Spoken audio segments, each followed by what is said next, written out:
সারাদিন ফোনই ঘেটে যায়। হ্যাঁ পড়ছি, মানে স্যার একটা জিনিস মেসেজ করেছে ওটাই দেখছি।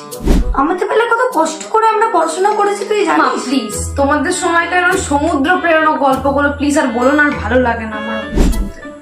সমুদ্র পেরোনো, ওর থেকেও আমি বহু কষ্ট করে মানুষ হয়েছি। আমাদের এতটাই খারাপ অবস্থা ছিল, ওই কাটা কম্পাস কেনার মতো টাকা ছিল না রে। আমরা ম্যাকের কম্প্যাক্ট পাউডারের ঢাকনা বসিয়ে বৃদ্ধ এঁকেছি।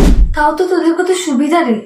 আর আমাদের বেলায় বাপি এতগুলো ফ্ল্যাট কিনে রেখেছিল যে কোন ফ্ল্যাটে গিয়ে পড়বো সেটাই আমি বুঝতে পারতাম না, তাই আমার বেশি দিন পড়াই হতো না। তো এখন কত ধরনের পাতা, এই ফোর পাতা সে ফোর পাতা।